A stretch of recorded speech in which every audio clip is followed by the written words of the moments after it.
জালুতের নেতৃত্বে আমালিকা সম্প্রদায়ের জালিম বাদশাহ জালুতের বিরুদ্ধে যুদ্ধ হবে। কোরআনে কারিমে জালুত আর তালুতের এই যুদ্ধের কাহিনী ডিটেইলস সূরা বাকারার ভেতরে এসেছে। এবার তালুত তিনি মুসলমানদের কমান্ডার, ইমানদারদের কমান্ডার, অন্যদিকে জালুত সে হলো কাফিরদের কমান্ডার, এইদিকে বনি ইসরাইলের কমান্ডার হলেন তালুত। কথা কেমন মনোযোগ দিয়ে শুনতেছেন দেখি বলেন তো? কাফিরদের বাদশা এবং সেনাপতির নাম হলো, মনোযোগ নাই, এটা বেউস হইয়া ওয়াজ না হর না কিতা আমার সামনে বইলে মাথা লাগবে। আমি তোরা বাদে বাদে প্রশ্ন জিকাই, এটা একটা ক্লাস, যে টপিক দেওয়া হয়েছে ওই টপিকের উপরে আলোচনা হইব। মনোযোগ আসেনি আপনারা? কাফিরদের বাদশার নাম কিতা? আমি কোন পয়েন্টও দৌড়ছি আপনি বুধ ভাইরানি। যুগ জামানা পাল্টে দিতে চাই না অনেকজন, একজনই আনতে পারে জাতির জাগরণ। কিতা বিষয় দিছেন তার ভাইরানি যুবক হলে কিতা করতে পারেন লোকে, এক যুবকে পরিস্থিতি বদলাই দিছে। আল্লাহু আকবার! কি যা পাওয়ারফুল যুবক অনুকা। কাফির হলর বাদশার নাম কিতা? আরে ভাই বনি ইসরাইলর নেতা হিসাবে আল্লাহ জানরে ঠিক করে দিয়েছেন, এর নাম কিতা? তালুত। লাস্টের লুতি গান আছে, একজনের নাম শেষে যা আর একজনের নাম শেষে তালুত। আর এবার বনি ইসরাইলের কমান্ডার যিনি তালুত, তিনি তার বাহিনী নিয়ে জালুতের বাহিনীর সামনে চলে গেলেন। হযরত দাউদ আলাইহিস সালাম তিনি তখন অল্প বয়সী একজন যুবক ছিলেন। দাউদ আলাইহিস সালামের নাম তো আমরা সবাই জানি, তিনি আল্লাহর একজন পয়গাম্বর ছিলেন। কিন্তু এই ঘটনা যখন ঘটছে তখনও আল্লাহ তাকে নবুয়ত দেননি, তখন তিনি বয়সে তরুণ, বয়সে একজন যুবক।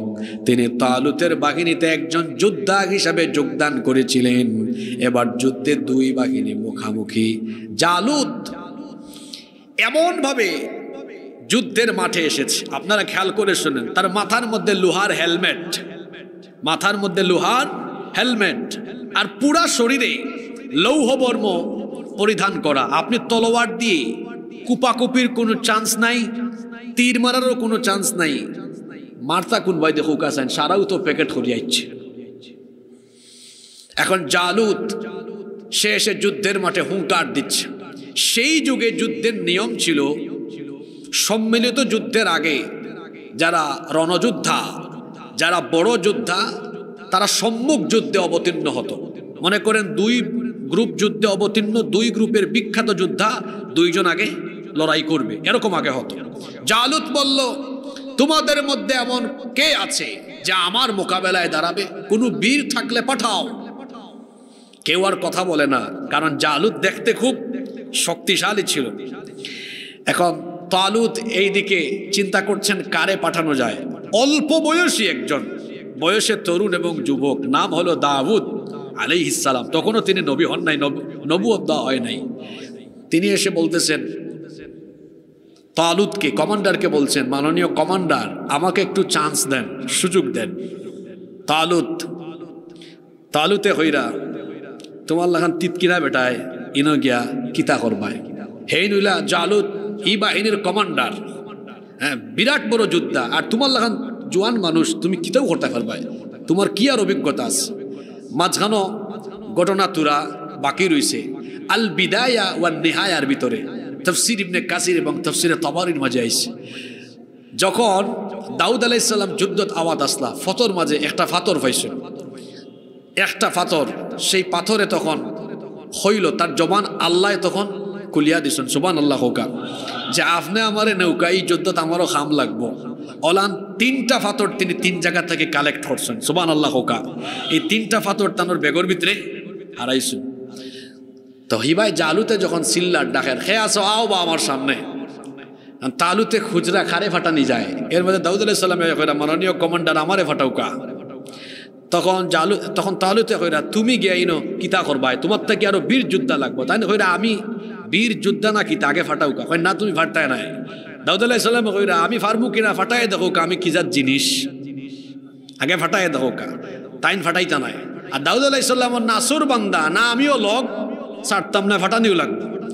অবশেষে তালুত রাজি হইলা, ঠিক আছে তুমি যাও, তবে আমার খান্দা তাও, ধরো আমার তলোয়ার লইয়া যাও।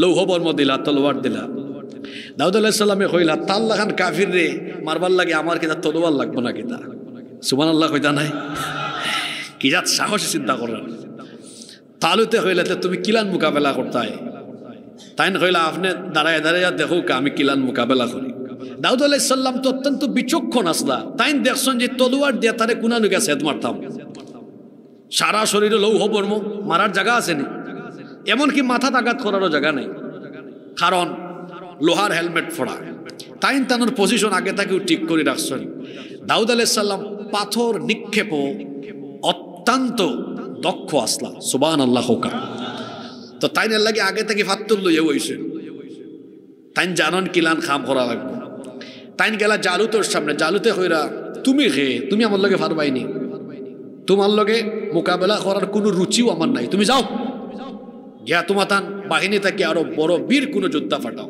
কারণ অল্প বয়সী মানুষ জালুত চিন্তা করলো আমি এত সিনিয়র এত জুনিয়র তার সাথে কি আমি মোকাবেলা করতাম পারি তুমি যাও তোমার লগে যুদ্ধ করার কোনো রুচি আমার নাই দাউদ আলাইহিস সালামে কইলা আগে আগে বড় বড় মাত মারতো না আগে দেখো আমার সাথে ফাররি জালুত হইল তুমি কিতা লইয়া আইছো আত তো কোনো তলোয়ারও নাই বলে আছে আমার বেগ 3টা পাথর আছে কিতা আছে তখন জালুতে হইল আল বিদায়া ওয়ান নিহায়ার ভিতরে এ তখন হইল আমারে তুমি কুকুর মনে করছো না যে পাথর দিয়ে করবাই দাউদ আলাইহিস সালাম কইলা তুমি তো কুকুর থাকি আর নিকৃষ্ট তোমার মতো কাফের রে মোকাবেলার লাগে পাথরও যথেষ্ট তখন তাই আল্লাহর নাম হরিয়া আপনারা এলাকাত কিতাখন জানি না ছোটবেলা আমরা অনেকে ওই যে গাছর ডাল দুই দিকে থাকতো গুলাইল না গুলটি কইন জি শর্টকা হয়েছে ঠিক আছে আপনারা বুঝলে হইছে তাইলে ওনার ফাত্তরে টানাইয়া মারসন একবারে চৌক নিশানা করিয়া লোহার হেলমেটের ভিতরে দিয়ে চৌকি দিয়ে ঢুকিয়া যখন এই ফাত্তরে গেছে মগজ শুদ্ধে গিয়া বাইর হইছে আল্লাহু আকবার আল্লাহ কোরআন শরীফে কইরা ওয়াকাতালা দাউদা জালুত দাউদ আলাইহিস সালাম জালুতরে হত্যা করলা গোটা যুদ্ধের ময়দানও চিৎকার আরম্ভ হইছে নেতা শেষ নেতাও যদি না তখন কর্মীতে কি আর লাভ আসেনি আপনারা দেখছেন না জুলাই আগস্ট 2টার সময় খালি শুনছেন তাইন গেছেন কি হইন ভাই এন বাগরে সকাল জাফলং ভাই বর্ডার বাইগা হামাও ঠিক আছে নি কথা এখন জালুতু নাই এরা হইলে আমরা তাকে কি তো উবা দৌড় আরম্ভ হইছে বিরাট একটা যুদ্ধ পরিস্থিতি পাল্টাই দিছে একজন যুবকরা এইভাবে যুগে যুগে ইতিহাসকে পাল্টে দিয়েছে আমার বাংলাদেশের এই স্বৈরাচারী শাসনের ইতিহাসের ইতি ঘটিয়ে সমাপ্তি ঘটিয়ে এই বাংলাদেশের মানুষকে স্বাধীনতার নতুন সূর্য এনে দিয়েছে এই যুবক আর তরুণেরা যুগে যুগে এইভাবে যুবকরা ইতিহাস বদলায় যুবকরা ইতিহাস পাল্টায় তারা ইতিহাস তৈরি করে তারা ইতিহাস কি করে তৈরি করে এজন্য এই তরুণ সমাজ যুব সমাজে অনেক অবদান যুগে যুগে আছে ইসলামের কুখ্যাত দুশমন আবু জাহাল তাকেও হত্যা করেছে 2 জন কিশোর তরুণ মাআদ আর মুআউযিজ 2 ভাই এই ঘটনাটা কি বলবো এটা বলে তারপর মূল আলোচনায় যাই বদরের যুদ্ধ আরম্ভ হবে এই 2 ভাই এসেছেন নবী করিম সাল্লাল্লাহু আলাইহি ওয়াসাল্লামের কাছে এসে বলছেন আমাদেরকে যুদ্ধে সুযোগ দেন রাসূল বললেন না তোমাদের বয়স কম তোমাদেরকে পারমিশন দেয়া যাবে না তখন তারা বললেন না আমাদেরকে পারমিশন দিতেই হবে বয়স কম হইল যুদ্ধ করার মতো শারীরিক সক্ষমতা আমাদের আছে রাসূল বললেন না তারা বলল হ্যাঁ দিতেই হবে আল্লাহ রাসূল তো তরুণদেরকে কিশোরদেরকে যুবকদেরকে পছন্দ করতেন ভালোবাসতেন আল্লাহ রাসূল বললেন ঠিক আছে তোমরা 2 ভাই একটু কুস্তি লাগো দেখি তোমাদের শক্তি কেমন এখন 2 ভাই কুস্তি লাগার আগে ছোটটা বড়টাকে বলতেছে ভাই তুমি তোমার বড় তোমার শক্তি বেশি তুমি তো আমাকে একটা মারলেই আমি পড়ে যাব ঠিক আছে প্রথমবার পড়ে গেলে দ্বিতীয়বার আমি ধরলে তুমি ইচ্ছে করে পড়ে যাইও রাসূল যেন টের পান যে আমরা 2 জন কেউ কারো থেকে কম নয় সুবহানাল্লাহ আল্লাহ রাসূল তাদের আলাপ শুনে ফেলেছেন রাসূল বললেন যুদ্ধের জন্য তোমাদের ভেতরে যে আবেগ আর প্রেরণা আছে এটাকে সম্মান জানিয়ে যাও তোমাদের 2 জনকে আমি পারমিশন দিয়ে দিলাম সুবহানাল্লাহ হযরত আব্দুর রহমান বিন আউফ রাদিয়াল্লাহু আনহু তিনি বলছেন, বদরের যুদ্ধে আমি কাফিরদের প্রতি মনোযোগী হয়ে যুদ্ধ করছিলাম, কিন্তু এই দুইটা বাচ্চা ছেলে আমার কাছে এসে বারবার আমাকে বিরক্ত করে। তারা এসে বলতেছে, ইয়া আম্মি আরিনি আবা জাহাল, হে চাচা আবু জাহেল কোনটা আমাদেরকে দেখায় দেন। আমরা শুনেছি সে রসুলকে সবচেয়ে বেশি কষ্ট দিয়েছে, গালিগালাজ করেছে, আপনি দেখায় দেন। আব্দুর রহমান বিন আউফ রাদিয়াল্লাহু আনহু তখন হইরা তুমাতান লাখান দুই বাচ্চায় আবু জাহেলের খবর লইয়া কিতা করতে যাও, ডিস্টার্ব হইল না আমারে যুদ্ধ করতে দাও। এখন এরা তরুণ মানুষ তো আবার যায়, আবার এ হয়, ও চাচা আঙ্কেল আবু জেহেল কোনটা একটু দেখায় দোকা। আব্দুর রহমান বিন আউফ রাদিয়াল্লাহু আনহু হইরা বারবার এই বাচ্চা ছেলেগুলো আমার শুধু ডিস্টার্ব করে, আর হয় আবু জেহেল হয়। বারবার তারা যখন ডিস্টার্ব করে আমারে জিগায়, তখন আমি হইলাম ও যে দেখায়নি, দেখা যার কিছু সৈন্য দ্বারা পরিবেষ্টিত এই যে বাহনের উপরে বউ আছে, এটা হইল আবু জেহেল।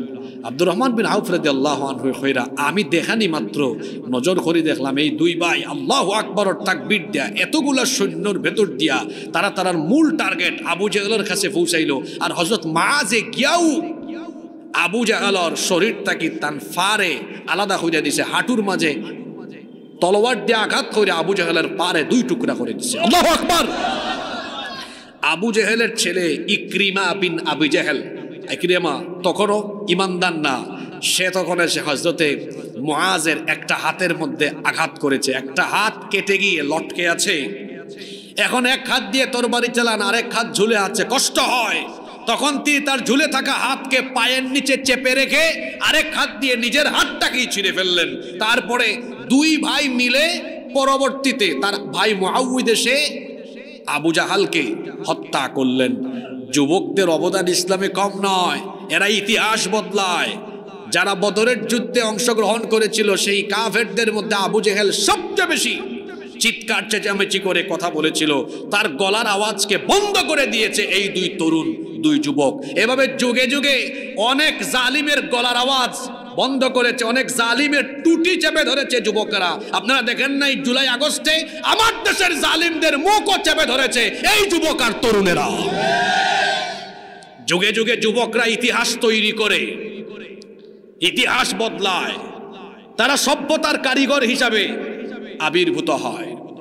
শেষ একটি ঘটনা বলে তারপর আমি গুরুত্বপূর্ণ কিছু পয়েন্ট তুলে ধরবো ইনশাআল্লাহ। কনস্টান্টিনোপলের নাম আপনারা শুনেছেন, রসুল বলেছেন, রসুলুল্লাহর হাদিস, লাতুতবাআন্নাল কুসতান্তানিয়া লাতুফতাহান্নাল কুসতান্তানিয়া, অবশ্যই কনস্টান্টিনোপল বিজয়ী হবে। ফালা নি'মাল আমিরু আমিরুহা ওয়ালা নি'মাল জাইশু জাইশুহা। আল্লাহ রসুল বলেছেন সেই সেনাবাহিনীতে যিনি কমান্ডার থাকবেন তিনি কতই না উত্তম হবেন, যারা সেই সেনাবাহিনীতে থাকবে সেই সেনাবাহিনী কতই না শ্রেষ্ঠ, কতই না উত্তম হবে। সুবহানাল্লাহ। রসুলের হাদিস, এটা সাহাবীরা জানার পর সব সাহাবীরাই চেষ্টা করতেন ওই বাহিনীতে তারা যাবেন। হযরতে আবু আইয়ুব আনসারী রাদিয়াল্লাহু আনহুর নাম আপনারা শুনেছেন। রসুল তার বাড়িতে আশ্রয় নিয়েছিলেন। তিনি তার বয়সের শেষ দিকে, তার বয়স তখন 80 বছর ছিল, তখন তিনি এক বাহিনী নিয়ে গিয়েছিলেন। তারা কনস্টান্টিনোপলের একেবারে দেয়াল পর্যন্ত পৌঁছেছিলেন, বিজয় লাভ করতে পারেননি। রসুলের এই হাদিসের 800 বছর পার হয়েছে। কত বছর? 800 বছর পরে 1453 সালে অটোম্যান সাম্রাজ্যের সুলতান মুরাদের ছেলে মুহাম্মদ বিন মুরাদ আল ফাতিহ 1453 সালে তিনি এই কনস্টান্টিনোপল বিজয় করেন। তখন তার বয়স মাত্র 21 বছর। সুবহানাল্লাহ মুখে দি পারেন না? কত বছর? জোরে হোকা, কত বছর? মনোযোগ আছে আপনারা? অনকা 21 বছর বিজয় করার বাদে, কনস্টান্টিনোপল বিজয় করার বাদে তখন সিদ্ধান্ত হইল আমরা আল্লাহর শুকরিয়া আদায় করিয়া 2 রাকাত নামাজ আদায় করবো। কারণ রসুলে ভবিষ্যৎবাণী করছিল একদিন এই কনস্টান্টিনোপল বিজয় হইব। ঐতিহাসিকভাবে কনস্টান্টিনোপলের অনেক মর্যাদা আছে। যেমন নেপোলিয়নের নাম আপনারা শুনছেন। নেপোলিয়নের একটা বিখ্যাত উক্তি আছে যে পৃথিবী যদি একটা দেশ হইতো তাইলে তার রাজধানী হইল কনস্টান্টিনোপল। ঐতিহাসিকভাবে এটা এতটাই সমৃদ্ধ আসলো। রসুলুল্লাহর হাদিসের বাস্তবায়ন হয়েছে প্রথমবারের মতো। মুসলমান হল আবেগ বুঝানি। আল্লাহ রসুলে হয়ে গেছেন কনস্টান্টিনোপল একদিন মুসলমান হলে বিজয় করবা, ইন কালেমার পতাকা উড়ব, সুবহানাল্লাহ। আর এই বিজয়ের সেনাপতি আসলা সুলতান মুহাম্মদ বিন মুরাদ আল ফাতিহ। সিদ্ধান্ত হইল আমরা আল্লাহর রসুলের ভবিষ্যৎবাণীর বাস্তবায়ন গোটাইতাম পারছি আল্লাহর রহমতের লাগে। আমরা আল্লাহর শুকরিয়া আদায় কইরা 2 রাকাত নামাজ পড়ি, সুবহানাল্লাহ কইতা নাই। সিদ্ধান্ত হইল ই নামাজও ইমামতি করবা এমন একজন ব্যক্তি। আমরা এই সেনাবাহিনীত এমন কেউ আসেনি যে বালেগ হওয়ার পর থেকে আজকের দিন পর্যন্ত নামাজ জামাতের সাথে তরক করছে না। খালি জামাত নাই, জামাতে আদায় করছে আবার মাআত তাকবীরাতিল উলা, একেবারে তাকবীরে উলার সাথে, সব চুপচাপ। এত হাজার হাজার যোদ্ধা। অবশেষে এই যুদ্ধের সেনাপতি যে বয়স কত, হ্যাঁ, যুদ্ধ বিজয়ী খালি শক্তি দেওয়া যায় না, আগে আল্লাহরেও খুশি করা লাগে। অবশেষে বাক্কা সময় বাদে মুহাম্মদ বিন মুরাদ আল ফাতিহ তাই নিজেও সামনের দিকে আগায় গিয়া হইলা, আমি আমার এই বিষয়টারে গোপন রাখতাম চাইছিলাম, কিন্তু আজকে যে সবার সামনে এভাবে ফাঁস হইব আমি জানতাম না। আমি বালেগ হওয়ার পর থেকে, বুঝার পর থেকে, আমার উপরে নামাজ ফরজ হওয়ার বাদ থেকে আজকের দিন পর্যন্ত তাকবীরে উলা ছাড়া আমি কোনো নামাজ আদায় করছি না। তাকবীরে উলার সাথে সব নামাজ আমি আদায় করছি। সেই সুলতান মুহাম্মদ বিন মুরাদ আল ফাতিহ তার ইমামতিতে সেখানে নামাজ আদায় হলো। এক যুবক পাল্টে দিলেন ইতিহাস। নামাজের পরে তাকে জিজ্ঞেস করা হলো, সুলতান, কমান্ডার, এই যে এত অল্প বয়সে আপনি কনস্টান্টিনোপল বিজয়ে নেতৃত্ব দিলেন, কোন জিনিস আপনাকে সবচেয়ে বেশি উৎসাহ জুগিয়েছে? তিনি বললেন, আমার বাবা সুলতান মুরাদ ছোটবেলায় আমাকে হাফেজ বানিয়েছেন। তারপরে আমার বাবা আমাকে বিভিন্ন শিক্ষকদের কাছে পাঠিয়ে আমাকে তিনি কোরআন হাদিসের জ্ঞান অর্জন করেছেন। আমার বয়স যখন 7 বা 8 বছর, আমি তখন একটা হাদিস শুনেছিলাম, লা তুফতাহান্নাল কুস্তান্তনিয়া ফালা নি'মাল আমিরু আমিরুহা ওয়ালা নি'মাল জাইশু জাইশুহা। রাসূল বলেছেন, অবশ্যই মুসলমানরা কনস্টান্টিনোপল বিজয় করবে, সেটাতে যিনি নেতৃত্ব দিবেন এবং যে সেনাবাহিনী অংশগ্রহণ করবে, রাসূল তাদের প্রশংসা করেছেন। আমি চিন্তা করলাম, যদি আমি রাসূলের সেই প্রশংসার দাবিদার হতে পারি, আর আমি যদি কনস্টান্টিনোপল বিজয়ের সৌভাগ্য লাভ করতে পারি, তাহলে তো আমি কতই না সৌভাগ্যবান হব। আমি সিদ্ধান্ত নিয়েছিলাম ওই হাদিস শুনে সেদিন, আমি ইতিহাস তৈরি করব, আমি ইতিহাস তৈরি করব। সেই সিদ্ধান্ত আমাকে অনুপ্রেরণা জুগিয়েছে। আর আমার মাথায় ছিল কনস্টান্টিনোপল আমি বিজয় করবই করব। আল্লাহ আমাকে হয়তো সেই তৌফিক দিয়েছেন, এজন্য এই স্বপ্ন আজকে আমার মাধ্যমে পূরণ হয়েছে। আল্লাহু আকবার।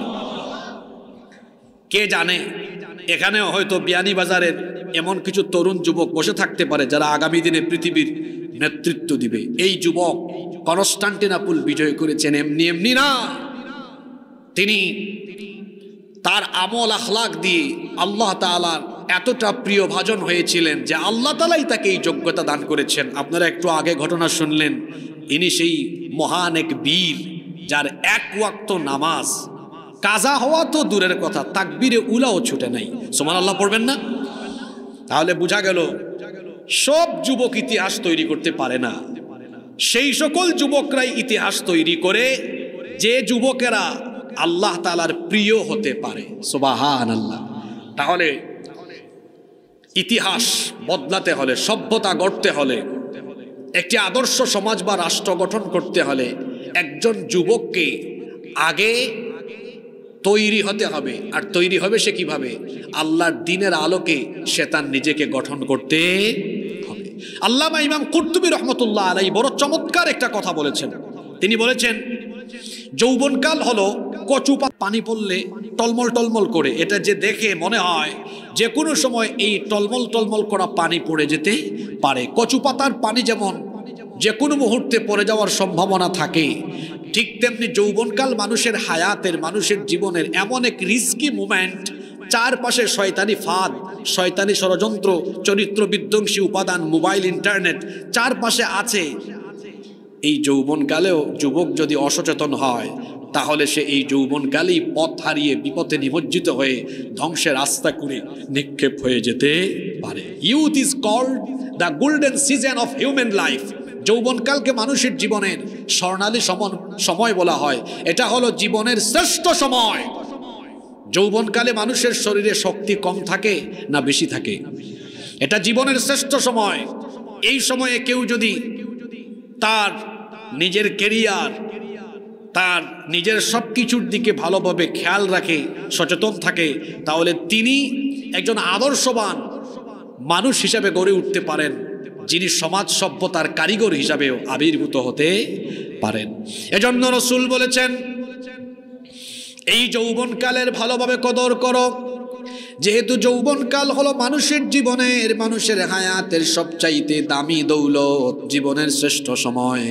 এজন্যই তো যৌবনকালের ব্যাপারে কিয়ামতের ময়দানে স্পেশালি যিনি জিজ্ঞাসিত করবেন তিনি কে? ইবনে মাসউদ রাদিয়াল্লাহু আনহুর বর্ণনায় হাদিস এসেছে, তিনি বলেছেন, আল্লাহর রাসূল বলেছেন, লা তাজুলু কদামা ইবনি আদম মিন ইনদি রাব্বিহি হাত্তা ইউসআলা আন খামসিন। 5টি প্রশ্নের জবাব না দিয়ে কিয়ামতের ময়দানে কোনো মানুষ এক কদম নড়াচড়া করার সুযোগ পাবে না। জোরে বলেন, কয়টা প্রশ্ন?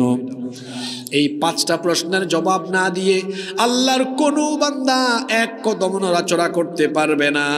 তার মধ্যে 1 নাম্বার প্রশ্ন করা হবে, আন উমরিহি ফিমা আফনাহু। আল্লাহ জিজ্ঞেস করবেন, বান্দারে তোমার জীবনকাল তুমি কোথায় ব্যয় করেছো, তোমার জীবন কিভাবে কাটিয়েছো, গোটা জীবনের হিসাব আল্লাহর কাছে দেওয়া লাগবে। 2 নাম্বার প্রশ্ন করা হবে, ওয়ান শাবাবিহি ফিমা আবলাহু। যৌবনকাল কোথায় কিভাবে কাটিয়েছো। 3 নাম্বার প্রশ্ন করা হবে, ওয়ামালুহু মিন আইনা কাসাবাহু। ধন সম্পদ কোথা থেকে কিভাবে উপার্জন করেছো, হালাল না হারাম তরিকায়, এই জবাব আল্লাহর কাছে দেওয়া লাগবে। 4 নাম্বার, ওয়াফিমা আনফাকাহু। এই ধন সম্পদ কোথায় ব্যয় করেছো তারও হিসাব দেওয়া লাগবে। 5 নাম্বার প্রশ্ন করা হবে, ওয়ামাযা আমিলা ফিমা আলিমা। যতটুকু জানতে ততটুকু আমল করতে কিনা। এই 5টা প্রশ্নের মধ্যে গুরুত্বপূর্ণ প্রশ্ন থাকবে, আন শাবাবিহি ফিমা আবলাহু। বান্দারে তোমার যৌবনকাল কোথায় তুমি কিভাবে কাটিয়েছো। যৌবনের হিসাব দিতে হবে কার কাছে? সুতরাং যুবক যারা আছেন, রং তামাশা করে, আড্ডা দিয়ে, তামাশা করে, পাকপাকুম করে, বাইক চালায়া, আড্ডাবাজি করে, রং তামাশা করে যৌবন কাটালে পড়ে কঠিন পরিস্থিতির সম্মুখীন হতে হবে আপনাকে। কারণ যৌবনের প্রতি মুহূর্তের হিসাব দিতে হবে কার কাছে? এই জন্য আল্লাহর নবী বলেছেন, যৌবনকালের কদর করো। আল্লাহর নবী বলেছেন, এটাকে গনিমত মনে করো। ইগতানিম শাবাবাকা ক্বাবলা হারামিক। বুড়া হওয়ার আগে যৌবনকালের কদর করো। কারণ এই যৌবনকাল মানুষের জীবনের এমন এক স্বর্ণালী সময়, এটা যখন চলে যায় আর ফিরে আসবে না, ফিরিয়ে আনা যাবেও না। এজন্য আল্লাহর নবী বলেছেন, বুড়া হওয়ার আগেই তুমি তোমার যৌবনকালের কদর করো। যৌবনকালের কদর করতে হবে, কারণ এই যৌবন এটা চলে গেলে আর ফিরে আসবে না। টাকা গেলে টাকা পাওয়া যায়, সম্পদ গেলে সম্পদ পাওয়া যায়, কিন্তু যৌবন চলে গেলে যৌবন আর ফিরে পাওয়া যায় না। এজন্য যৌবনকে কাজে লাগাতে হবে। প্রশ্ন হতে পারে, how to spend your youth time. কিভাবে আপনি আপনার যৌবনকে সঠিকভাবে কাজে লাগাবেন, যৌবনের কদর বা মূল্যায়ন কিভাবে করবেন। এই যৌবন যিনি দিয়েছেন, জোরে বলেন তো তিনি কে? মনে রাখতে হবে যুবক ভাইদেরকে, youth is not a gift given by your leader. যৌবন আপনার নেতার দেওয়া গিফট নয়। কারণ অনেক যুবককে দেখা যায় যৌবনকালে তারা যৌবনের তাড়নায়, আবেগে না বুঝে তারা অনেক ক্ষমতালোভী, স্বার্থান্বেষী ব্যক্তিদের ক্ষমতার হাতিয়ার বা উপাদানে পরিণত হয়। দেখা যায় মোটরসাইকেল দিয়ে তাদের সামনে পিছনে চামচামি করে, এদের পিছনে ঘুরঘুর করে সামান্য বিরিয়ানি আর সামান্য কিছু দুনিয়াবি স্বার্থে দেখা যায় এই যুবকেরা অনেক নেতা, অনেক ব্যক্তির ক্ষমতা, স্বার্থ, গদি আর চেয়ারের লাঠি কিংবা উপাদান হিসেবে তারা ইউজড হয়, তারা ব্যবহৃত হয়। যুবক ভাইদেরকে বলছি, এই যৌবন কারো চামচামি করার জন্য দেওয়া হয় নাই। নিজের আত্মসম্মান বাড়ান, ব্যক্তিত্ব বাড়ান। এই যৌবন দেওয়া হয়েছে আল্লাহর জমিনে আল্লাহর গোলামি করার জন্য, আল্লাহর জমিনে আল্লাহর গোলাম হয়ে নবী করিম সাল্লাল্লাহু আলাইহি ওয়াসাল্লামের অনুসারী হয়ে তার আদর্শে জীবন গঠন করবার জন্য। কিন্তু আপনি আপনার যৌবন চামচামি করে করে শেষ করে দিচ্ছেন। এই যৌবন তো কারো চামচামি করার জন্য এই যৌবন দেওয়া হয় নাই, যৌবন দেওয়া হয়েছে কার গোলামের জন্য। সূরা ফুরকানের একটা আয়াত আমার মনে পড়ল, এই যৌবনে অসৎ ব্যক্তিদের সঙ্গে সাথী হইয়েন না। কথায় আছে সৎসঙ্গে স্বর্গবাস, অসৎ সঙ্গে সর্বনাশ। অসৎ নেতা যারা আপনাকে কোরআন সুন্নাহর পথে আহ্বান করে না, যারা আপনাকে নামাজের কথা বলে না, যারা আপনাকে কোরআন সুন্নাহর দিকে আহ্বান করে না, যারা নিজেরাই ক্ষমতার জন্য হালাল হারাম কিছুই বুঝে না, সে শুধু দুনিয়া বুঝে, ক্ষমতা বুঝে, এই সকল ব্যক্তিদের সঙ্গে সাথী হয়ে নিজেই আপনার নিজের জীবনটাকে ধ্বংসের পথে নিবেন না। কোরআনে কারীমের 25 নম্বর সূরা ফুরকানের 27 নম্বর আয়াতে আল্লাহ তাআলা বলছেন, ওয়ায়াউমা ইয়া'আদ্দু-যালিমু আলা ইয়াদাইহি ওয়া ইয়াকুলু ইয়া লাইতানি ইত্তাখাযতু মা'আর রাসূলি সাবিলা। আল্লাহ তাআলা বলছেন সেই দিন জালেমেরা তাদের দুই হাত কামড়ায় কামড়ায় আফসোস করে বলবে, আয় দুর্ভাগ্য, আমি যদি রাসূলের অনুসরণ করতাম। তারা আরো বলবে, ইয়া ওয়াইলাতা লাইতানি লাম আত্তাখিদ ফুলানান খলিলা, আমি যদি অমুককে আমার বন্ধু না বানাতাম, অমুকের সাথে যদি আমি চলাফেরা না করতাম, তাহলে আজ আমি বেঁচে যেতাম। সেই দিন আপনি আফসোস করবেন। এটা তো মরার পরের খবর। দুনিয়াতেও আরেক কিয়ামত হয়েছে, আপনারা তো দেখেছেন। দুনিয়ায় অনেক মানুষ এখন এমন চিপায় পড়েছে, বলতেছে হায় রে হায়, গত কয়েকটা বছর যদি অমুকের সাথে না থাকতাম আর ছবি না তুলতাম, আজকে বেঁচে যেতাম।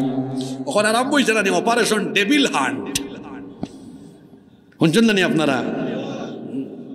দেখছেন না, দুনিয়াই তো দুনিয়ার স্বার্থবাজ, ক্ষমতা লিপসু এই সকল ব্যক্তিরা যারা ক্ষমতার জন্য ন্যায় অন্যায় কিছুই বুঝে নাই, মানুষের উপর জুলুম করেছে, এদের সাথে পাকপাকুম করে করে যারা চলাফেরা করেছে, উভয়েই বিপদে পড়েছে। বেশি বিপদে পড়েছে তাদের কর্মীরা, কারণ নেতার কাছে তো সুযোগ ছিল, টিকিট কেটে দৌড় মেরেছে।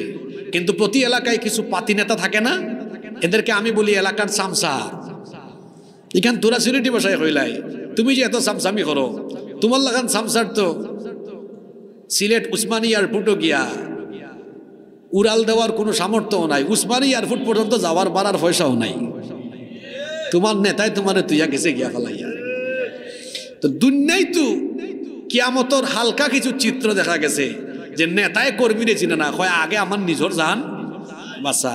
আর আল্লাহ সূরা ফুরকানও হইরা যে দিন আবার আত হামরায় হামরাই আফসোস করে কইব, হায় রে হায়, অমুকর লোকে যদি না চলতাম তাইলে আজকে এই কিয়ামতের মাঠে বিপদ পড়া লাগলো না। সূরা ইব্রাহিমে আল্লাহ বলেছেন, কিয়ামতের দিন ভণ্ড নেতা আর কর্মীরা জাহান্নামে মুখোমুখি হবে।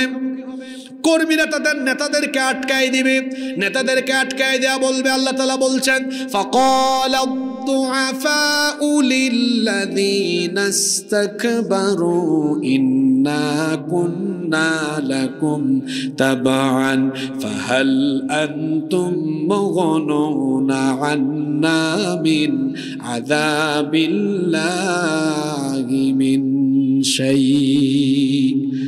কর্মীরা নেতাদেরকে আটকায় বলবে, ইন্না কুন্না লাকুম তাবান, নিশ্চয়ই আমরা আপনাদের অনুসারী ছিলাম, আপনারা যা বলেছেন তাই করেছি, যাকে মারতে বলেছেন তাকেই মেরেছি, যে হুকুম দিয়েছেন সেই হুকুম পালন করেছি। দুনিয়াতে আপনাদের হুকুম মেনে কাজ করলে কোথাও আটক হয়ে গেলেও আপনারা আমাদেরকে গিয়ে উদ্ধার করেছেন, হেল্প করেছেন, সাহায্য করেছেন।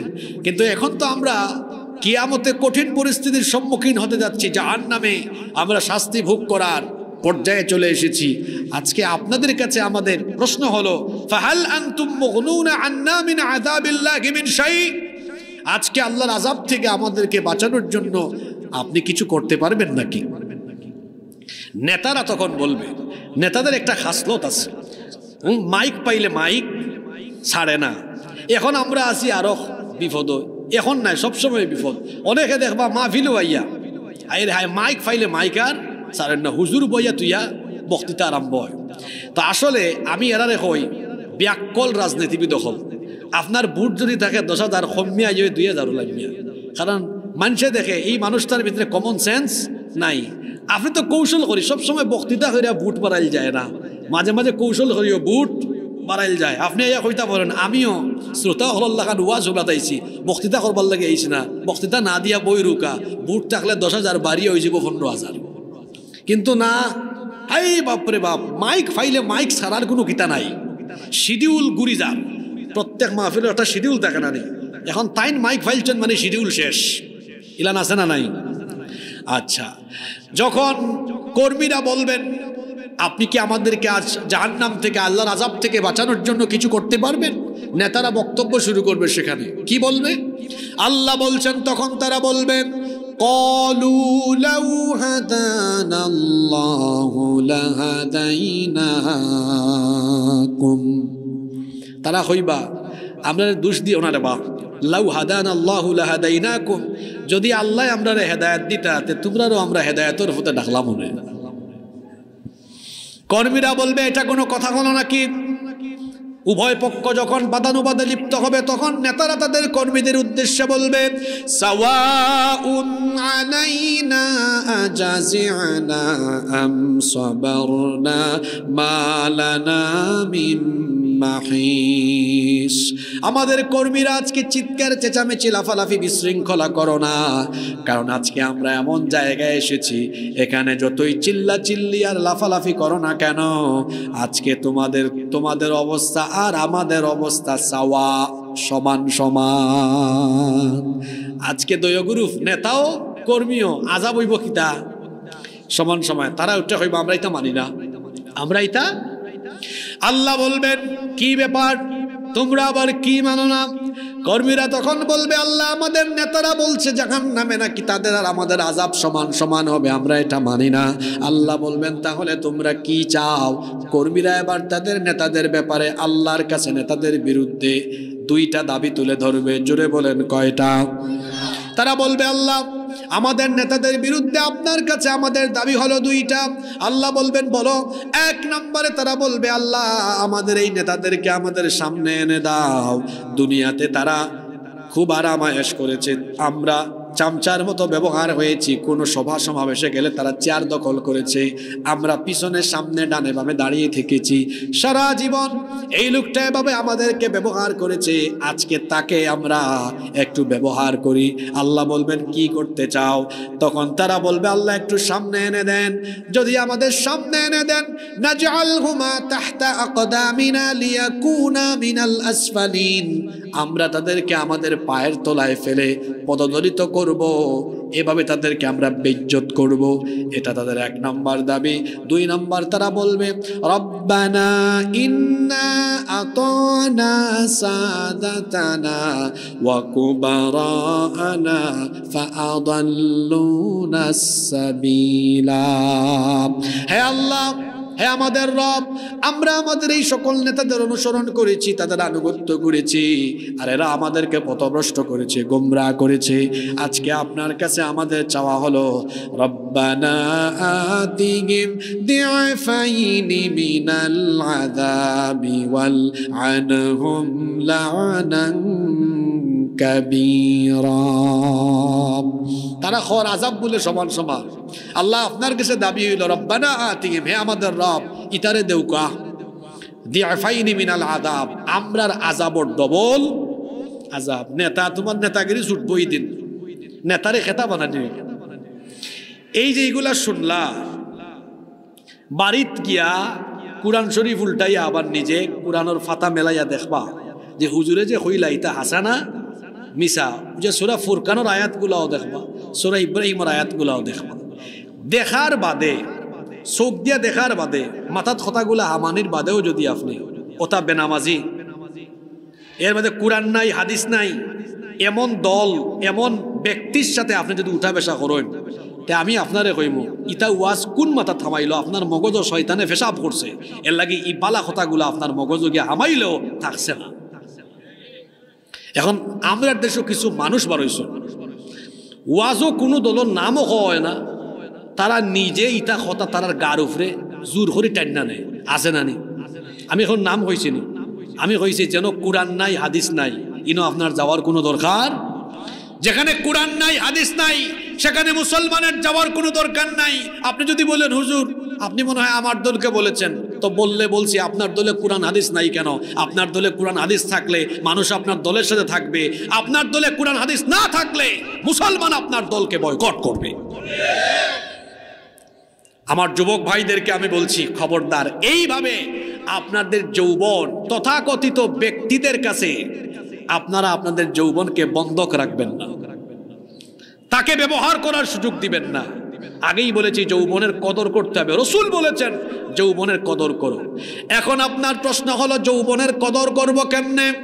যৌবন যিনি দিয়েছেন সেই যৌবন দাতা মহান আল্লাহর কাছে আপনার যৌবনকে আপনি বিক্রি করে দিবেন, আপনার যৌবনটাকে আপনি ওয়াকফ করে দিবেন। আপনার যৌবনকে যদি আপনি আল্লাহর কাছে ওয়াকফ করে দেন, আল্লাহর কাছে বিক্রি করে দিতে পারেন, আল্লাহ আপনাকে উত্তম বিনিময় দিবেন। মনে রাখবেন আপনার যৌবন হলো ক্ষণস্থায়ী, জীবনও হলো ক্ষণস্থায়ী। ক্ষণস্থায়ী এই জীবনের ক্ষণস্থায়ী যৌবন যদি আপনি আল্লাহ তাআলাকে দিয়ে দিতে পারেন, আল্লাহ তাআলা আপনার উপর খুশি হয়ে গিয়ে ক্ষণস্থায়ী যৌবন আল্লাহকে দিলে আল্লাহ খুশি হয়ে আপনাকে চিরস্থায়ী যৌবন দিয়ে চিরস্থায়ী জান্নাতের মালিক বানায় দিবেন। কারণ বুখারী, মুসলিম, তিরমিজি সহ বিখ্যাত হাদিসের অনেকগুলো গ্রন্থে হাদিস এসেছে, আল্লাহর নবী বলেছেন সাবাতুন ইউদিল্লুহুমুল্লাহু ফি যিল্লিহি ইয়াওমা লা যিল্লা ইল্লা যিল্লুহ। 7 শ্রেণীর মানুষকে রব্বুল আলামিন কিয়ামতের ময়দানে আরশে আজিমের ছায়ার নিচে জায়গা দিবেন, যেই দিন আল্লাহর আরশের ছায়া ছাড়া আর কোনো ছায়া থাকবে না। এর মধ্যে এক শ্রেণীর মানুষ হলো তারা ওয়াশাবুন নাশআ ফি ইবাদাতিল্লাহ, যে যুবক তার যৌবনকাল আল্লাহর ইবাদতে কাটিয়েছে, সেই আল্লাহওয়ালা যুবককে কিয়ামতের দিন আরশে আজিমের ছায়ার নিচে যিনি জায়গা দিবেন তিনি কে?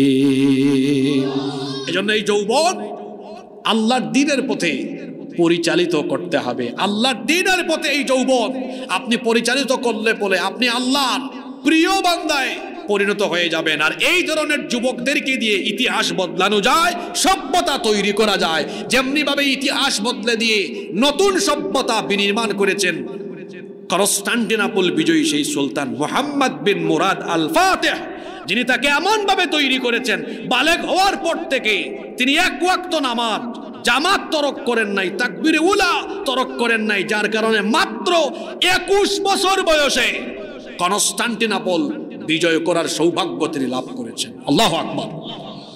আমার এই বাংলাদেশকে নতুন করে গড়তে হলে এই যুব সমাজকে, এই তরুণ সমাজকে এগিয়ে আসতে হবে। চুল উফরেদি উল্টাইয়া আর পাকপাকুম হইয়া চললে এই বাংলাদেশে নতুন করে গড়া যাইতো না, বরং জ্ঞানে, বিজ্ঞানে, প্রজ্ঞায় সব দিক থেকে আগাই আইতে হইব। সব দিক থেকে যোগ্যতা লাভ করলে পড়ে এই যোগ্যতা সম্পন্ন এবং আমল আখলাকওয়ালা যুবকদের দ্বারাই এই নতুন বাংলাদেশ বিনির্মাণ করা সম্ভব হইব ইনশাআল্লাহ। হোকা আমার যুবক ভাইয়েরা, আল্লাহর রাসূল তো একটি সোনালী সমাজ গঠন করেছিলেন। সেই সোনালী সমাজ গঠনে যুবকেরা কি অবদানটা এরা রেখেছিল। এই যুবকেরা সেই সোনালী সমাজ গঠনের জন্য নিজেদের যৌবনকে আল্লাহর রসুলের হাতে এমন ভাবে তারা দিয়েছিল, রসুল যেখানে যেতে বলেছেন সেখানে তারা চলে গিয়েছেন, রসুল যেদিকে গিয়েছেন সেখানে তারা রসুলের সঙ্গে সাথী হয়ে গিয়ে তারা রসুলের সাথে গিয়েছেন। সুবহানাল্লাহ পড়েন। আল্লাহ রসুল এই যুবকদের মাধ্যমে কিভাবে একটি নতুন সোনালী সমাজ গঠন করেছিলেন। এই যুবকেরা ছিল এতটাই পাগল পাড়া, এই যুবকেরা ছিল এতটাই পাগল পাড়া, তারা কোরআন সুন্নাহর আলোকে একটি নতুন সমাজকে গঠনের জন্য রাসূলুল্লাহর সাথে এমনভাবে দৃঢ় প্রত্যয় নিয়ে রসুলের সঙ্গী সাথী হয়ে তারা থেকেছিল রসুলের সাথে। তারা তাদের নিজের জানকে আল্লাহর পথে, নিজের জানকে আল্লাহর পথে বিসর্জন দেওয়ার, কুরবানি করার দীপ্ত প্রত্যয় নিয়ে তারা নবীজির সাথে ছিল। এজন্যই তো একটি নতুন সমাজ, একটি সোনালী সমাজ বিনির্মাণ হয়েছিল। আর তারা অবদানটা কিভাবে রেখেছিলেন আপনি অবাক হয়ে যাবেন। তাদের অবদান কতটা অবদান ছিল দেখেন। একজন যুবক সারা জীবন ধরে স্বপ্নে থাকে যে আমি নতুন বিয়ে করার পরে আমার বউকে নিয়ে ওখানে এখানে ঘুরে বেড়াবো, থাকে না ইলান স্বপ্ন। আর রাসূলুল্লাহ সাল্লাল্লাহু আলাইহি সাল্লামের যুবক সাহাবীরা তারা নতুন বউকে বাসর ঘরে এনে নতুন বউয়ের সাথে ঠিক মতো বেশিক্ষণ কথা বলতে পারেন নাই, সেই বউকে রেখে তারা রাসূলুল্লাহর সাথে যুদ্ধের ময়দানে গিয়ে একটি সোনালী সমাজ, একটি দ্বীনি রাষ্ট্র, একটি দ্বীনি সমাজ গঠনের জন্য তারা তাদের জীবনকে আল্লাহর পথে, আল্লাহর দ্বীনের পথে বিলীন করে দিয়ে শহীদ হয়েছেন। সুবহানাল্লাহ। আপনারা তো মাত্র একজন সাহাবীর নাম পারেন, বিভিন্ন ওয়াজ মাহফিল ই কিচ্ছা আপনারা শুনেন। হযরত হানজালা রাদিয়াল্লাহু আনহু বাসর ঘর নতুন বউ ফেলাইয়া গেছেন। আরও আছেন ইলান সাহাবী।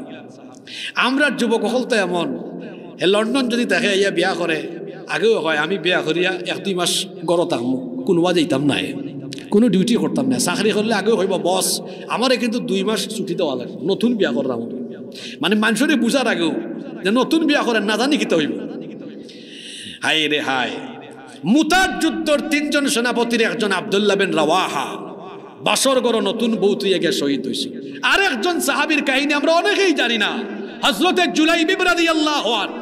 তাই দেখতে আসলা খুব খালা মানুষ, কুচকুচে খালা চামড়া, বাট্টি মানুষ, দেখতে সেরা ছবি বেশি সুন্দর নাই, কিন্তু আল্লাহর রসুলের কারণে তাই মদিনার একজন ধনী সাহাবীর সুন্দরী মেয়ে বিয়া করছিল। সুবহানাল্লাহ কইতা নাই? এই যুবক কিভাবে তার জীবনকে আল্লাহর পথে কুরবানি করেছেন সেই যুবকের কাহিনীটা শোনেন। হযরতে জুলাইবিব রাদিয়াল্লাহু আনহু তিনি একজন অখ্যাত বংশের মানুষ, অত্যন্ত গরিব মানুষ ছিলেন। আহলুস সুফফার মধ্যে বসবাস করতেন। আসমান ছিল তার শামিয়ানা, মাটি ছিল তার বিছানা। এত দরিদ্র মানুষ ছিলেন।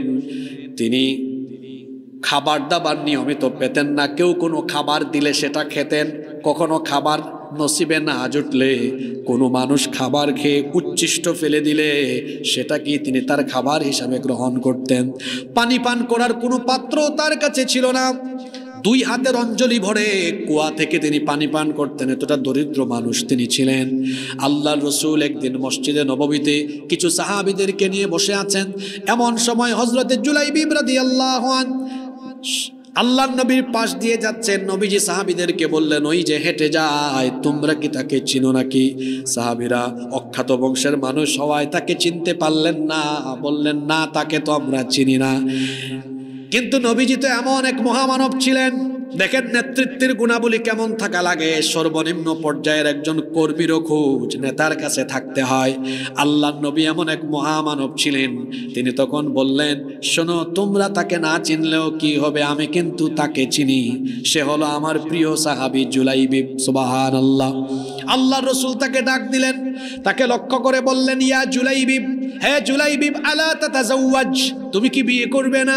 জুলাইবিব রাদিয়াল্লাহু আনহু তখন বললেন, ওগো আল্লাহর নবী, আমার মতো গরিব, আমার মতো কুচকুচে কালো চামড়ার অধিকারী, কুৎসিত চেহারার অধিকারী এমন গরিব মানুষের কাছে মদিনায় এমন কে আছে তার মেয়েকে বিয়ে দিবে? আমি বরং আখিরাতের অপেক্ষায় আছি, বিয়ে শাদী হবে কিনা আমি জানি না। এই কথা বলে তিনি চলে যাচ্ছিলেন। দ্বিতীয় দিন আল্লাহর নবী তাকে সেম কোশ্চেন করলেন, তিনি সেম উত্তর দিলেন। তৃতীয় দিনও আল্লাহর নবী সেম প্রশ্ন করলেন, তিনিও সেম উত্তর দিলেন। আল্লাহর নবী তৃতীয় দিন কাছে ডাকলেন, ডাকার পরে বললেন, জুলাইবিব শোনো, মদিনার আমার অমুক আনসারী সাহাবী আছে, তার বাড়িতে তুমি যাও। তিনি অত্যন্ত ধর্ণাঢ্য এবং আমার প্রিয় একজন সাহাবী, তাকে গিয়ে বলো রাসূল আমাকে পাঠিয়েছেন, এই পয়গাম দিয়েছেন যাতে করে তাদের মেয়েকে তারা তোমার সাথে বিবাহ দেয়। রাসূলুল্লাহর এই কথা শুনে হযরতে জুলাইবিব রাদিয়াল্লাহু আনহু মদিনার ওই আনসারী সাহাবীর বাড়িতে গেলেন। দরজায় নক করলেন, ওই সাহাবী দরজা খুলে দিলেন। উভয়ে সালাম এবং পারস্পরিক কথাবার্তা বিনিময় চলছে। তিনি বলছেন, আপনি কে, কেন এসেছেন? জুলাইবিব রাদিয়াল্লাহু আনহু বললেন, আমার নাম জুলাইবিব, আমাকে রসুল পাঠিয়েছেন। রসুলুল্লাহর কথা শোনা মাত্রই তিনি তখন সঙ্গে সঙ্গে তাকে ঢুকালেন। মনে মনে ভাবলেন, আল্লাহর রসুল হয়তো কোনো গুরুত্বপূর্ণ পয়গাম দিয়ে পাঠিয়েছেন। তারপরে জিজ্ঞেস করলেন, রসুল আপনাকে কেন পাঠিয়েছেন? জুলাইবিব রাদিয়াল্লাহু আনহু বললেন, আল্লাহর রসুল আমাকে পাঠিয়েছেন আপনার মেয়ের ব্যাপারে বিবাহের পয়গাম দিয়ে। ওই সাহাবী মনে করলেন রসুল হয়তো নিজেই বিয়ে করার জন্য প্রস্তাব দিয়েছেন। তিনি বললেন, আল্লাহর রসুল যদি আমার মেয়েকে বিয়ে করতে চান আমার কোনো আপত্তি নাই, কারণ এটা আমার জন্য, আমার পরিবারের জন্য অত্যন্ত সৌভাগ্যের ব্যাপার। জুলাইবিব রাদিয়াল্লাহু আনহু বললেন, না, আল্লাহর রসুল তার নিজের জন্য প্রস্তাব দেন নাই, বরং আমি জুলাইবিবের ব্যাপারে আপনাদের মেয়ের সাথে আল্লাহর নবী বিবাহের পয়গাম দিয়েছেন। এই কথা শোনা মাত্রই ওই আনসারী সাহাবী জুলাইবিব রাদিয়াল্লাহু আনহুর মাথা থেকে পা পর্যন্ত তাকালেন, দেখলেন ছেঁড়া জামা কাপড়, গায়ে দেওয়া উস্কো খুস্কো চুল, ধুলাবালিযুক্ত বদনে এখানে এসেছেন। মাথার চুলগুলো আউলা ঝাউলা, উস্কো খুস্কো, গোটা শরীরের মধ্যে ধুলাবালু, অত্যন্ত বেটে মানুষ, কুচকুচে কালো গায়ের রং। তিনি তখন কি জবাব দিবেন বুঝতে পারছেন না, কিং কর্তব্য বিমূঢ় হয়ে গেলেন, কারণ তাকে তো আল্লাহর রসুল পাঠিয়েছেন, যে কোনো জবাব দেওয়াও যাবে। তিনি বললেন, একটু অপেক্ষা করো, আমি আমার নিজের বিবির সাথে একটু এ ব্যাপারে আলাপ করি, পরামর্শ করি। দেখবেন বিয়ে শাদী লাগলে পরে, বাড়িতে বিয়ে শাদী লাগলে পরে দেখবেন পুরুষের চাইতে মহিলারা ফডর ফডর করে একটু বেশি। তিনি যখন ভেতরে গেলেন, তার বিবির সাথে বিষয়টা শেয়ার করলেন। তার স্ত্রী তাকে বললেন, এটা কি করে সম্ভব হতে পারে, এত কুচকুচে কালো গায়ের চামড়া, বেটে মানুষ, আবার তার বাড়িঘর কিছুই নাই, অসহায় মানুষ, তাদের কাছে আমাদের সুন্দরী কন্যা কিভাবে বিয়ে দিব? তারা বলতেছেন, না, এমনটা তো হতে পারে না। মা বাবা দুইজনের কথাবার্তা ভেতর থেকে তাদের মেয়ে শুনে ফেলেছে। তাদের সুন্দরী মেয়ে শোনার পরে বলল, হে আমার বাবা, আমার মা, এত বড় দুঃসাহস আপনাদের কি করে হলো যে আল্লাহর রসুলের দেয়া বিবাহের পয়গাম আপনারা ফিরায় দিচ্ছেন? এত বড় স্পর্ধা, এত বড় দুঃসাহস আপনাদের কি করে হলো? এত বড় সাহস আপনারা কেমনে করলেন? এবার বাবা মা দুজনেই বললেন, হে আমাদের কলিজার টুকরা মেয়ে, শোনো, তুমি হয়তো আবেগের বসে কথা বলছো, একটু আড়াল থেকে ছেলেটাকে দেখে নাও, আড়াল থেকে ছেলেটাকে দেখলে পরে তোমার বিবাহের রুচি নষ্ট হয়ে যাবে। মেয়ে তখন বলল, একবারও আমার দেখার কোনো দরকার নাই, আল্লাহর রসুল যাকে আমার জন্য ঠিক করেছেন দেখারও দরকার নাই, বুঝারও দরকার নাই, আমি একেবারে অনুগত হয়ে আল্লাহর রসুলের প্রস্তাবকে মেনে নিলাম। মনোযোগ আসেনি আপনারা? যুবক ভাই হলে বেশি করে হনুকা। তবে আমার বিষয় যেটা দেওয়া হয়েছে বিষয় বালা, কিন্তু ওয়াজ করতে খুব একটা মজা পাইয়ান না, কারণ আমি আশ্চর্য হইলাম আজকে এই এলাকা দিয়া পয়লা ইনো জোয়ান মানুষের সংখ্যা একটু কম কম লাগে। অন্তত মাদ্রাসার আলিম ফাজিল ফরুয়া এরা ওই গেল হ্যাঁ, কেউ কেউ বাইরে বাইরে চক্কর দিরা, এটা ঠিক নাই। তো যাই হোক, আমি আমার মূল হঠাৎ ফিরিয়ে আই। ও যে বিয়া হয়ে গেল, এখন শুনানি আপনারা, বিবাহ হয়ে গেল, বাসর ঘরে বিবাহের প্রথম রাতে হযরতে জুলাইবিব রাদিয়াল্লাহু আনহু কি নসিব তার, একজন গরিব মানুষ, কিন্তু আল্লাহ রসুলের প্রিয় সাহাবী হওয়ার কারণে মদিনার ধনী এবং বিখ্যাত একজন সাহাবীর সুন্দরী মেয়েকে তিনি বিবাহ করলেন। সুবহানাল্লাহ। বাসর ঘরে তার বিবির সাথে তিনি কথা বলছেন, এমন সময় বাহির থেকে আওয়াজ শোনা গেল, আইনা জুনুদুল্লাহ, আল্লাহর সৈন্যরা কোথায়? রাসূলুল্লাহ যুদ্ধের ডাক দিয়েছেন, যুদ্ধের দামামা বেজে উঠেছে। বর্ণনাকারী সাহাবী বলছেন, এই হাদিস যে সাহাবী বর্ণনা করেছেন, বর্ণনাকারী সাহাবী বলছেন, তীরের শলা থেকে যেমন ধনুক দ্রুত গতিতে ছুটে যায়, হযরতে জুলাইবিব রাদিয়াল্লাহু আনহু তিনিও অত্যন্ত দ্রুত গতিতে তার নতুন বিয়ে করা সুন্দরী স্ত্রীর কাছ থেকে দ্রুত গতিতে বিদায় নিয়ে বের হয়ে গেলেন। আল্লাহু আকবার। উলঙ্গ তরবারি হাতে নিয়ে যুদ্ধের ময়দানে ছুটে গেলেন। সিংহ শাবকের মতো লড়াই করতে করতে 7 জন কাফেরকে জাহান্নামে পাঠিয়ে তিনিও শাহাদাতের সুধা পান করলেন, শহীদ হয়ে গেলেন। 7 জন কাফেরের পাশে তার দেহ পড়ে আছে। যুদ্ধ যখন সমাপ্ত হলো, আল্লাহর রাসূল ময়দানে বললেন, আমার সকল শহীদ হওয়া সাহাবীদের লাশগুলোকে জড়ো করো, একত্রিত করো। সকলের লাশকে জড়ো করা হলো। আগেই বলেছিলাম হযরতে জুলাইবিব রাদিয়াল্লাহু আনহু একজন অখ্যাত মানুষ, সবাই তাকে তেমন একটা চিনত না। আল্লাহ রসুল দেখলেন সবারই লাশ আছে। আল্লাহ রসুল বললেন, সকলের লাশ তো আমার সামনে এনেছো, কিন্তু আমার হাবিবের লাশটা কোথায়? রসুল নাম বললেন না, বললেন আমার হাবিবের লাশটা কোথায়? তখন তারা বললেন, ওগো আল্লাহর নবী, আপনার হাবিব আবার কে? আল্লাহর নবী তখন বললেন, আমার হাবিবকে তোমরা চিনো না, দাঁড়াও আমার হাবিবকে আমি নিজেই খুঁজে বের করব। আল্লাহর নবী তখন ময়দানে নিজেই বের হলেন, নিজেই এবার খোঁজাখুঁজি আরম্ভ করলেন। 7টা লাশের পাশে একটা লাশ দেখলেন, নবীজি সেখানে গেলেন, যাওয়ার পরে দেখলেন একেবারে চেহারার মধ্যে, ফেসের মধ্যে ধুলাবালু লাগানো। আল্লাহর নবী তার নিজের কুদরতি হাত মুবারক দিয়ে, আল্লাহর নবী তার হাত মুবারক দিয়ে তখন আল্লাহর নবী এবার ধুলাবালু সাফ করলেন। দেখলেন এটা জুলাইবিব। আল্লাহর নবী বসে গেলেন, বসার পরে জুলাইবিব রাদিয়াল্লাহু আনহু দেহটাকে তিনি তার কুলের উপর রাখলেন, পুরুর উপর রাখলেন। রাখার পরে সাহাবীদেরকে বললেন, সাহাবীরা রে আসো, এসে দেখো আমার হাবিবকে তোমরা চিনো না, এটা হলো আমার হাবিব জুলাইবিব। সুবহানাল্লাহ। আল্লাহর নবী তখন সাহাবীদেরকে সামনে রেখে বললেন, ও জুলাইবিব, মাত্র নতুন বিয়ে করলে, তুমি তোমার নতুন বিবির সাথে সময় কাটানোর চাইতেও জিহাদের ময়দানে এসে জীবন দেওয়াটাকে তোমার জন্য তুমি সৌভাগ্যের মনে করলে। জুলাইবিব, তুমি আল্লাহকে এবং রাসূলকে এত ভালোবেসেছো, আজকে তুমি প্রমাণ দিয়ে দিয়েছো। এই জন্য আমিও সবার সামনে ঘোষণা করছি, আনা মিন্নি ওয়া আনতা মিন্নি।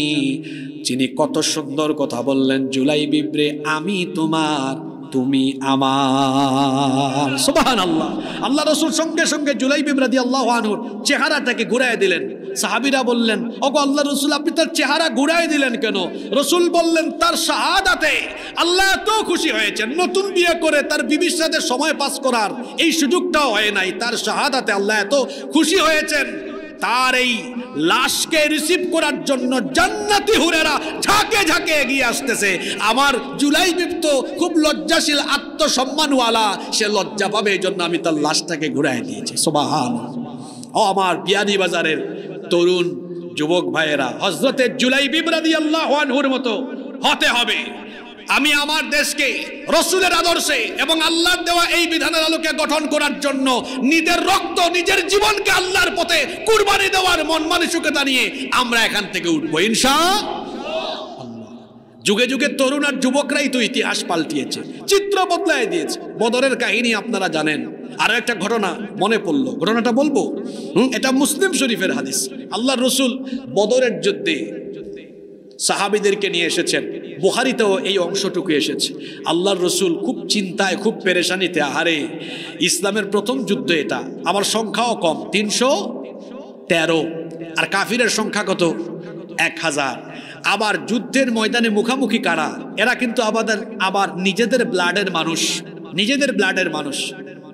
ভাতিজা ইসলাম কবুল করেছে, চাচা করে নাই, চাচা ভাতিজা মুখামুখি। ছেলে ইসলাম কবুল করেছে, বাবা করে নাই, বাপ বেটা মুখামুখি, রক্ত সম্পর্কের মানুষ। রাসূল চিন্তা করছেন, আজ যদি ইমানি চেতনার চাইতে আত্মীয়তার চেতনার টান বেশি মারে, তাহলে তো নির্ঘাত এই যুদ্ধে পরাজয় ঘটতে পারে।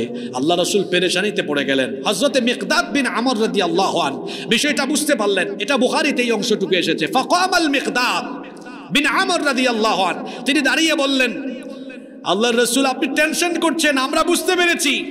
টেনশন করবেন না, ইমদি লিমা আরাকাল্লাহ ফানাহনু মাআক, আমরা আপনার সাথে আছি, আমাদেরকে নিয়ে চলুন, আল্লাহ যেদিকে আদেশ করেছেন সেদিকে নিয়ে যান, আমরা আপনার সাথে আছি। সুবহানাল্লাহ। মুখি দি বারণ না নেই, মনোযোগ আসেনি না নাই? আল্লাহর রাসূল তিনি চিন্তায় পেরেশানিতে আছেন। এমন সময় মিকদাদ রাদিয়াল্লাহু আনহু বললেন, আমরা আপনার সাথে আছি, চলেন আমাদেরকে নিয়ে যান। ওয়াল্লাহি, আল্লাহর নামে কসম করছি, লা লা লা নাকুলু লাকা কামা ক্বালাত বানু ইসরাঈল লিমূসা, আল্লাহর কসম, বনি ইসরাইলের লোকেরা মুসা নবীর সাথে যে আচরণ করেছিল, আমরা আপনার সাথে সে আচরণ করব না। তারা মুসা আলাইহিস সালামের সাথে আমালিকা সম্প্রদায়ের বিরুদ্ধে যুদ্ধে গিয়ে তারপরে বলেছিল, ইযহাব আনতা ওয়া রাব্বুকা ফাকাতিলা ইন্না হাহুনা কাঈদুন, তুমি আর তোমার আল্লাহ দুজনে যুদ্ধ করো, আমরা বসে বসে দেখি। নাউযু বিল্লাহি মিন যালিক। ওগো আল্লাহর রাসূল, আমরা বনি ইসরাইলের মতোই আচরণ করব না, বরং আমরা আপনাকে ঘোষণা করছি, আমরা বলছি, ইযহাব আনতা ওয়া রাব্বুকা ফাকাতিলা ইন্না মাআকুমা মুকাতিলুন, আমাদেরকে নিয়ে চলুন, যতক্ষণ আমাদের শরীরে প্রাণ থাকবে আপনার সাথে আমরা কাফিরদের বিরুদ্ধে লড়াই করব। আল্লাহু আকবার। আল্লাহর রাসূল তো খুশি হয়ে গেলেন, খুশি হয়ে বললেন, এবার এই অংশটুকু আসছে মুসলিম শরীফে, আল্লাহ রাসূল বলছেন, এই যদি তোমাদের মনের অবস্থা হয়, কুমু ইলা জান্নাতিন আরদুহা কাআরদিস সামাওয়াতি ওয়াল আরদ, যুদ্ধের ময়দানের দিকে না সাহাবীরা, চলো চলো চলো জান্নাতের দিকে, যে জান্নাতকে আল্লাহ আসমান জমিনের চাইতে তোমাদের জন্য আলো বিশাল করে বানিয়েছেন। সকলের মুখে দিয়ে সুবহানাল্লাহ আন্না নেই, খতার ওজন বুঝে জান্নাত লাগিল। তখন একজন সাহাবী, এন বয়সে খুব তরুণ, খুব যুবক, নাম হইল উমাইর ইবনুল হুমাম আল আনসারী রাদিয়াল্লাহু আনহু, তিনি আনসারী সাহাবী ছিলেন। তিনি তখন বললেন, বাখ বাখ ইয়া রাসূলুল্লাহ, আমরা বলি সাল্লাল্লাহু আলাইহি ওয়াসাল্লাম। বাখ বাখ এটা হচ্ছে আল লুগাতুল মাহাল্লি, আঞ্চলিক ভাষা। আমরা দেশে আঞ্চলিক ভাষা আছে না, সিলেট আইলে আমরা কই ভাই সাহেব কিতাব আলা নি আয়ুকা বুঝাউকা, তোরা আপনি কিচ্ছু হইলেও কা, তোরা খাইলেও কা না কিতা। আমি তো চট্টগ্রাম থাকি, হিনোর ভাষা আরবের আছে লাগাই, কোনটা বোঝা যায় না, বুঝছেন নি। হিনো আপনি গেলে কইব বাজি কেন আসো গম আসো নি, হ্যাঁ আমরা কই না খানো যাইরা, আপনারা কইব হডে, খুব সাংঘাতিক ভাষা। আঞ্চলিক ভাষা আছে না, তে বাখ বাখ এটা হইল আঞ্চলিক ভাষা। এর মানে হইল মা আহসানাহু ওয়া মা আযমাহু, অর্থাৎ কত সুন্দর কথা আপনি কইছেন যে আমরা বদরের ময়দানও লড়াইও গেলে আপনার লাগে আল্লাহ এমন জান্নাত রাখছেন যে জান্নাত আসমান জমিন থেকে আরো বড়। সুবহানাল্লাহ।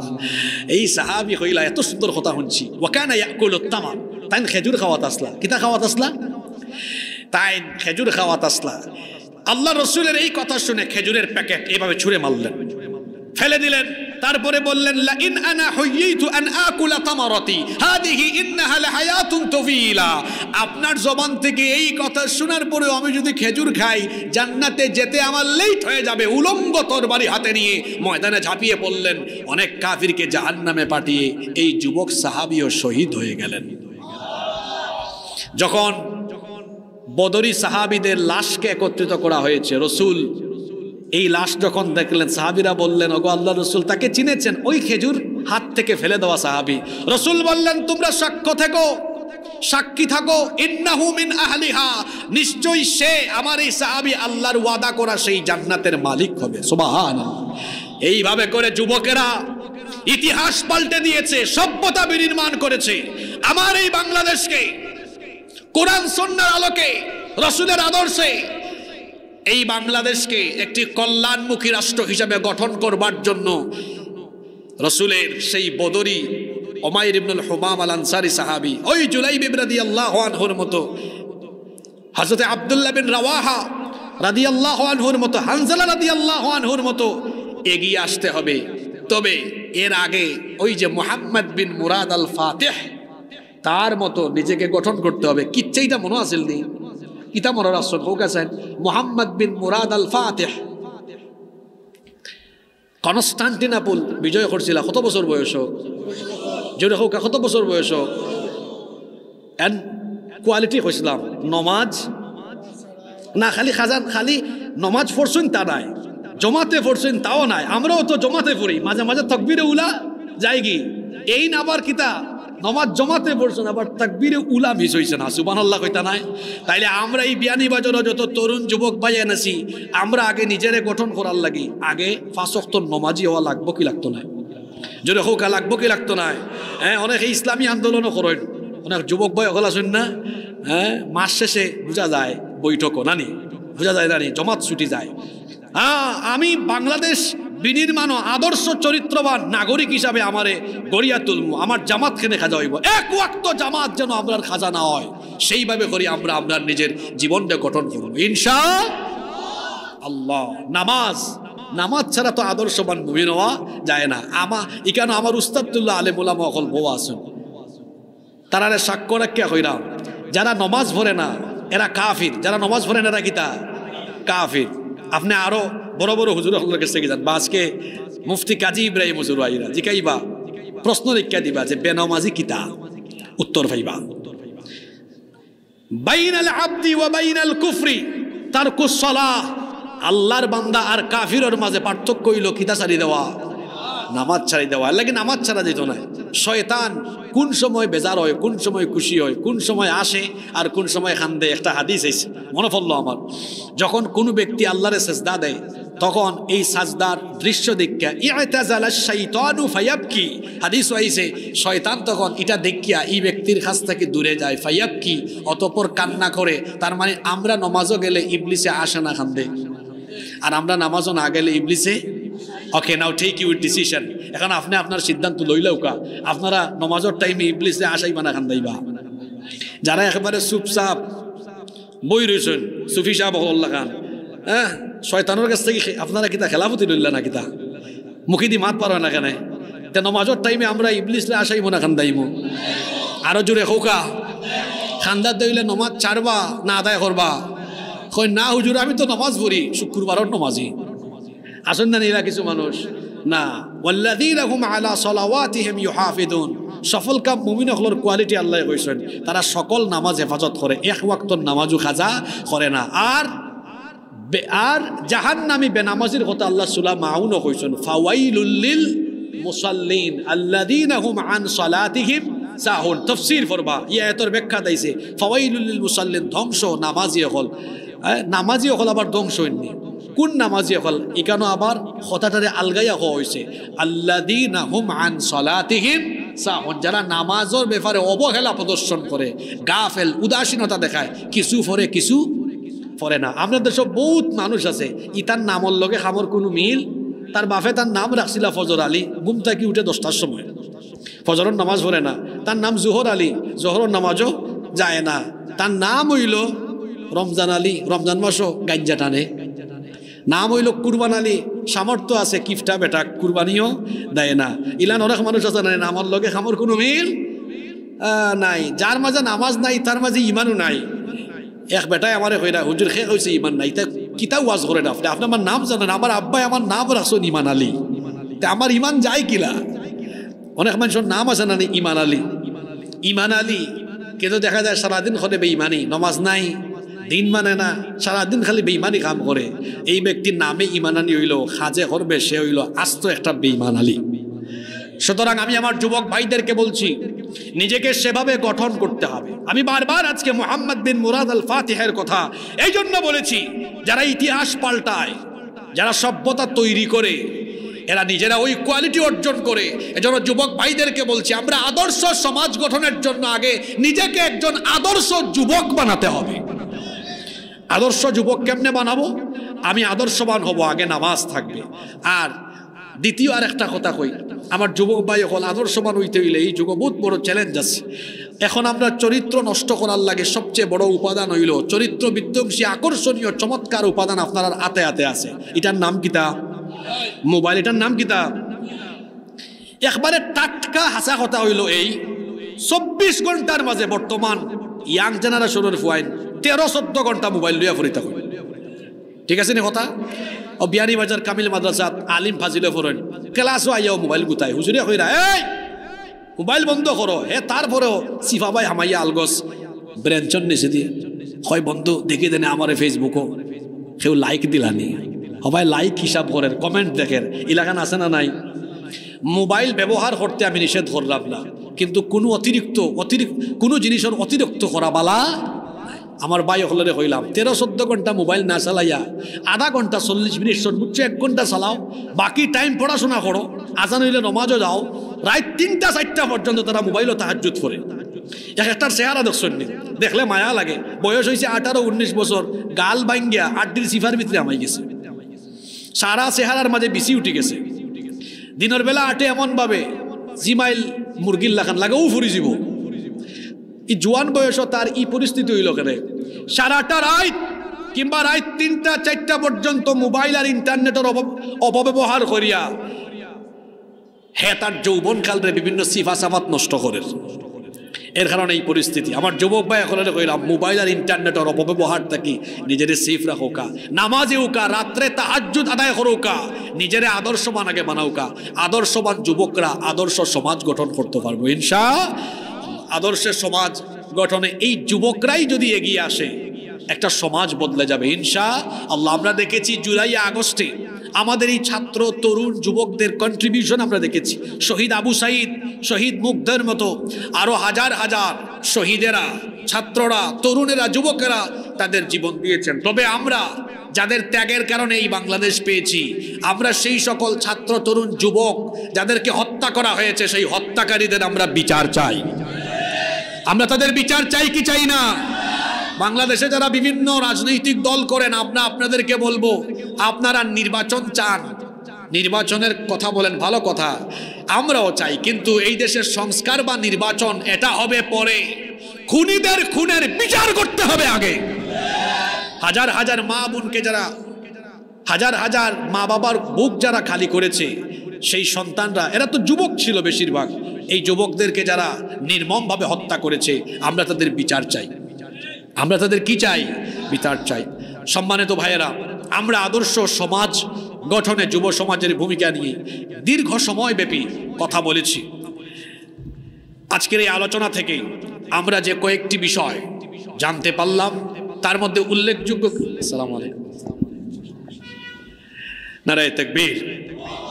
আমাদের আজকের মাহফিলের সম্মানিত মেহমানবৃন্দ এসেছেন, বিশেষ করে আজকের মাহফিলের মূল আকর্ষণ আপনাদের এই বিয়ানীবাজারের কৃতি সন্তান, আপনাদের গৌরব, শুধু বিয়ানীবাজার নয়, সিলেটের গৌরব, আমাদের সকলের প্রিয় এবং ভালোবাসার মানুষ, শহীদি ঈদগাহ বাংলাদেশ জামাতে ইসলামী ঢাকা মহানগরীর সংগ্রামী আমির এবং দক্ষিণ এশিয়ার সর্ববৃহৎ ইসলামী ছাত্র সংগঠন বাংলাদেশ ইসলামী ছাত্র শিবিরের সাবেক কেন্দ্রীয় সভাপতি, এই বিয়ানীবাজার গোলাপগঞ্জ আসনের আগামী দিনের কাণ্ডারি, গণমানুষের প্রিয় ব্যক্তিত্ব, জননন্দিত জননেতা জনাব মোহাম্মদ সেলিম উদ্দিন ভাই এসেছেন। আমরা তাকে আন্তরিক অভিনন্দন এবং মোবারকবাদ জানাচ্ছি।